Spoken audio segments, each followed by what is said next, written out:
Hi and welcome to This is the story of Partition. The story of how a promise of independence became the Cries of 47. Chapter 1.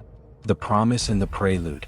Imagine a land brimming with 1,000 stories, a tapestry woven with threads of every faith, every language, every dream. This was India not so long ago, a land on the cusp of freedom. But freedom, as we often learn, comes at a price. And for millions, that price was an unimaginable, wrenching agony. Today we delve into a chapter of our history often spoken of in hushed tones, a wound that still echoes through generations, the partition of India and Pakistan in 1947. This isn't just a story of lines drawn on a map, it's a story of lives torn apart, of families shattered, of a homeland brutally cleaved. And what if I told you, the roots of this cataclysmic event were sown decades before the actual date, and involved players you might never suspect? Stick around because the truth is far more complex and far more heartbreaking than you've ever been told. Chapter 2, The Unseen Forces. To understand 47 we need to rewind. The idea of separate electorates, for instance, introduced by the British in 1909 as seemingly minor administrative change, was in fact a subtle crack in the foundation of a shared identity. Did you know this early policy inadvertently laid the groundwork for future divisions, setting communities on distinct political paths? As the clamor for independence grew louder, so too did the voices advocating for separate nations. Muhammad Ali Jinnah, a brilliant lawyer and a secular figure in his early career, became the staunch advocate for Pakistan. But here's a crucial, often overlooked detail. Jinnah's initial vision for Pakistan was vastly different from what ultimately transpired. He envisioned a secular state, a haven for Muslims, yes, but not a theocratic one. The pressure cooker of politics, however, had its own trajectory. Sometimes I wonder if the British officials drawing these lines even knew where half these villages were. Oh, this looks like a good place for a border, chaps? Bit of a squiggly line adds character, right? If only it were that simple or that funny. Chapter 3, The Rending, A Line in the Sand. August 1947. Freedom at midnight. But for millions, it was the midnight hour of their darkest nightmare. Cyril Radcliffe, a man who had never set foot in India before, was given just 5 weeks to draw the lines that would divide a subcontinent. 5 weeks. Imagine being tasked with carving up a civilization with a pen, relying on outdated maps and limited understanding of local demographics. This man, with no prior experience of the land, would determine the fate of millions. He famously admitted to not being proud of his work, sensing the impending catastrophe. And here's a chilling thought. Many of the actual boundary decisions were kept secret until after independence. People went to sleep in India and woke up in Pakistan, or vice versa, with no warning, no preparation. Their homes, their ancestral lands, their entire lives suddenly on the wrong side of a newly drawn border. The exodus that followed was unprecedented in human history. Over 15 million people displaced. Trains arrived at stations not just with passengers but with corpses. Villages that had coexisted peacefully for centuries turned into arenas of unimaginable violence.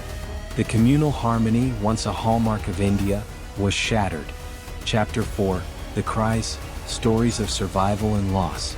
These weren't just numbers, they were mothers, fathers, children, siblings. Their cries echoed across the newly formed borders. Stories of unthinkable cruelty emerged, but so too did incredible acts of humanity.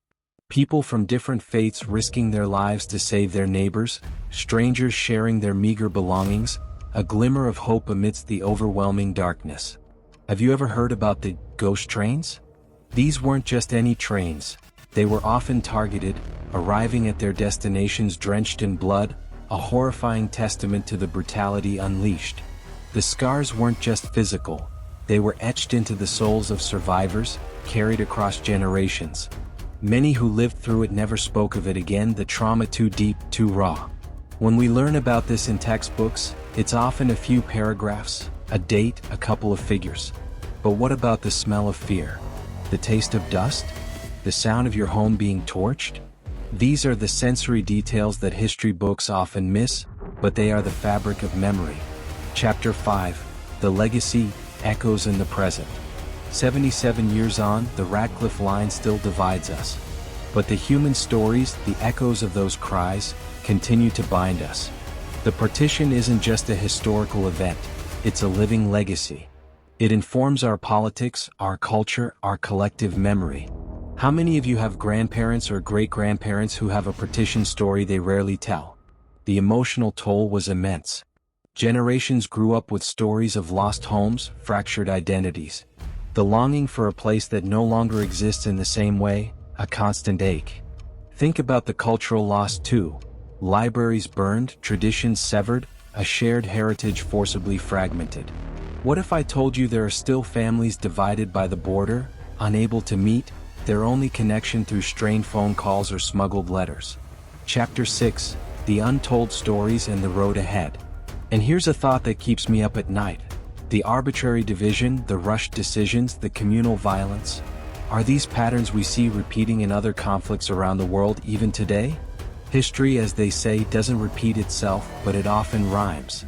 What happened in 47 was more than a political event. It was a deeply personal catastrophe for millions. It's a reminder of how quickly society can fracture when fear and division are weaponized. But it's also a testament to the incredible resilience of the human spirit, the enduring power of memory, and the importance of empathy. Many stories still remain untold, whispered in living rooms, carried in old photographs. This generation, your generation, has the unique opportunity to listen, to learn, and to ensure that the cries of 47 serve not as a barrier but as a bridge. A bridge built on understanding, on acknowledging pain, and on forging a future where such divisions never again tear us apart. The full story of the partition is too vast, too complex, too heartbreaking for a single video. But the more we talk about it, the more we learn, the more we heal. Because understanding our past is the only way to truly shape our future. And some wounds, even after 77 years, still demand to be heard. If this deep dive into the cries of 47 resonated with you, if it made you think, feel, or even wonder, please let us know. Like this video to help us bring more such forgotten or nuanced historical narratives to light. Subscribe to our channel for more untold stories that challenge perceptions and spark conversations. And share this video with anyone who needs to hear this story, who needs to remember, or who simply wants to understand. What are your thoughts on the partition? Do you have family stories you'd like to share?